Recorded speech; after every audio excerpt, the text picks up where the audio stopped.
Salut tout le monde, on se retrouve aujourd'hui pour une nouvelle vidéo et aujourd'hui on va réagir à deux groupes qui se sont terminés. Alors j'ai pas fait de vidéo hier parce que je trouvais pas ça intéressant de faire une longue vidéo comme ça et puis j'avais un petit peu fatigué donc voilà. Mais là on a passé une superbe soirée, incroyable soirée avec déjà au début d'après, enfin en fin d'après-midi la qualification du Maroc et de la Croatie pour les huitièmes de finale et l'élimination de la Belgique. Bon, le Canada on savait déjà qu'ils allaient être éliminés la deuxième journée, mais la Belgique a en plus été éliminée. Et le Maroc et la Croatie se dirigent donc en huitième de finale. Et en plus de ça, nous avons eu la qualification du Japon et de l'Espagne pour la suite de la compétition. L'Allemagne est aussi éliminée, ça fait deux grosses équipes éliminées dans le même jour, Belgique et Allemagne. Donc déjà Roberto Martinez a déjà démissionné côté belge, et je sais pas pour Hansi Flick qu'est-ce qui va se passer, mais les Allemands ça fait quand même deux fois d'affilée qu'ils sont éliminés en phase de poule, avec en plus la prestation à l'Euro 2020 où ils ont terminé en huitième de finale, vraiment pas avec les honneurs clairement. Donc l'Allemagne c'est pas vraiment fou non plus. Ça fait depuis 2016, c'est la dernière fois qu'ils avaient été loin dans une compétition, c'était en 2016 où ils avaient été jusqu'en demi-finale avant de se faire éliminer par la France, je me souviens, 2-0. Quoi retenir de ces matchs? Déjà Canada-Maroc, 2-1 pour les Marocains qui ont fait vraiment le boulot avec des buts de Hakim Ziyech et de Youssef En-Nesyri. Donc franchement ça passe tranquillement pour les Marocains. Félicitations à eux qui ont quand même fait une phase de groupe magnifique. Franchement une superbe phase de groupe avec un match nul contre la Croatie, c'est compliqué de les accrocher quand même. Une victoire importante contre la Belgique au forceps et une victoire 2-1 face au Canada. J'aurais bien aimé qu'ils se prennent pas de but et voir qu'ils en mettent un troisième, mais ça va, on va pas commencer à dire que c'est nul, voilà, c'est bon, ils l'ont pas mis. Maintenant, qu'est-ce qu'on peut dire ensuite sur le Maroc? Rendez-vous en huitième de finale, donc face à l'Espagne. Ensuite, nous avons quoi? Ensuite, nous avons le match Croatie-Belgique. Bon, la Belgique a loupé beaucoup d'occasions. Romelu Lukaku a vraiment tué le match pour moi. Mais les Belges, même je trouve qu'il n'y a pas eu assez d'occasions, c'était pas assez dangereux. Et ils n'ont pas concrétisé. Ils ont mis... ils ont mis aucun but dans la compète, on est d'accord? On est d'accord? Attends, Belgique calme. Si, ils ont mis un but, Ouais, ils ont mis un but en tout. 1-0 face au Canada et dernière défaite 2-0 face au Maroc. Et match nul 0-0 face à la Croatie. Donc ils ont mis seulement un but dans le mondial. Seulement un dans le mondial et les Belges, au revoir. Et les Allemands, c'est un peu pareil, hein. Les Allemands ont mis un but face à... Ouais, ils ont mis quand même plus. Ils ont mis 6 buts. Ils ont mis 6 buts dans le mondial, donc 4 contre le Costa Rica et 1 contre l'Espagne et 1 contre les Japonais. Mais ça n'a pas suffi. Match nul face à l'Espagne, défaite face au Japon. Donc Costa Rica-Allemagne, victoire 4-2. Les Costariciens, c'est quand même dommage pour eux. Les mecs, ils ont encaissé quand même pas mal de buts. Ils ont encaissé 11 buts, ils en ont mis ils en ont mis 3. Ils en ont mis 3. 3 buts, c'est quand même respectable. Un but face au Japon pour une victoire. Et 2 buts face à l'Allemagne, mais défaite quand même. Et ça fait quand même 11 buts pris. Donc on est quand même sur un goal average de -8. Donc pour le Costa Rica, pour moi, c'est la pire participation, avec celle de l'Iran à la limite. Même si l'Iran a redressé la barre de fou, mais ils avaient mal commencé en perdant 6-2.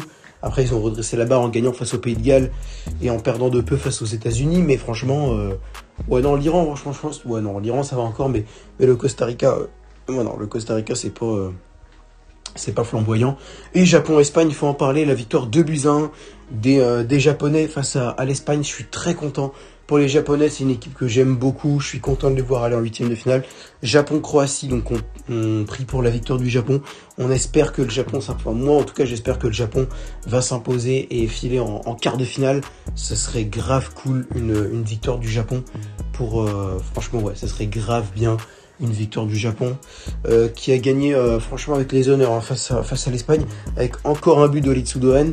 Donc franchement, superbe prestation du Japon.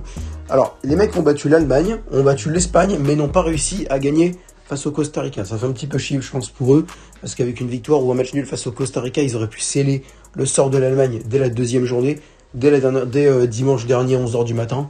Malheureusement, ils l'ont pas fait. Voilà, c'est comme ça, c'est des choses qui arrivent, mais ils auraient pu faire ça beaucoup plus tôt que prévu.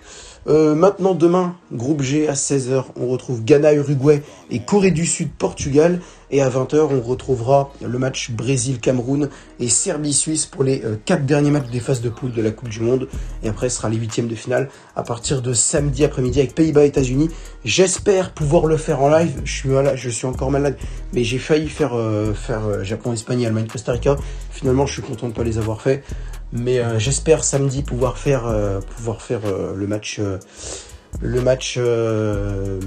Pays-Bas-États-Unis. Et peut-être demain, alors c'est vraiment sûr à 20%, quoi. C'est si demain matin je vais pas au lycée parce que je sais pas, je me sens pas bien, mais que dans l'après-midi ça va mieux, peut-être que je ferai Ghana, Uruguay et Corée du Sud, Portugal. Mais c'est pas sûr, je sais pas du tout. C'est vraiment si je me sens bien que je ferai ces 2 matchs-là. Mais de toute façon, voilà. Après, moi, si je vais au lycée demain matin, ça m'arrangerait quand même. Ça me ferait un peu chier de louper 2 jours. Donc voilà. Mais si jamais j'y vais pas parce que le matin je me sens pas bien et que l'après-midi ça va un peu mieux, peut-être que je ferai les 2 matchs Ghana, Uruguay et Corée du Sud, Portugal. En tout cas, mon objectif, c'est de revenir samedi après-midi pour Pays-Bas, États-Unis. Voilà les gars, c'est la fin de cette vidéo. Merci de m'avoir suivi. Félicitations au Maroc, à la Croatie, à l'Espagne et au Japon pour leur qualification pour les 8e de finale. Donc on rappelle les différents matchs pour le moment. Samedi 16h Pays-Bas, États-Unis, on en parlait. Samedi 20h Australie, Argentine, enfin Argentine-Australie plutôt. Dimanche 16h France-Pologne. Dimanche 20h Angleterre-Sénégal. Lundi 16h, il me semble que c'est Japon-Croatie. Mardi 16h, Maroc-Espagne. Et après, du coup, lundi 20h et mardi 20h, ce sera le truc Portugal, Brésil, Ghana, tout ça. Et peut-être que lundi 20h, si déjà ça va mieux et si le match est intéressant, peut-être que je ferai le 8e de finale de lundi 20h. Et je crois que ce serait le Brésil qui affronterait peut-être le Ghana. Il me semble que ce serait peut-être Brésil. Ah, si on en reste là, quoi. Si on en reste là, ce serait Brésil-Ghana. Sur ce, moi, je vais vous laisser. Merci de m'avoir suivi pour cette vidéo. N'hésitez pas à liker, à commenter, à partager et à vous abonner. Et moi, je vous dis à demain peut-être. Et demain, c'est sûr, ce que je ferai soit un short, soit une vidéo comme celle-ci pour réagir aux 4 derniers qualifiés. Donc, dans tous les cas, je vous retrouve demain. Peut-être en live ou alors en vidéo. Mais en tout cas, je vous dis quand même à demain pour une nouvelle vidéo. Et si jamais je ne sors pas de vidéo parce que trop fatigué ou trop malade, je vous préviendrai sur Twitter comme je l'ai fait pour le live d'aujourd'hui. Sur ce, merci de m'avoir suivi et à demain ou plus tard.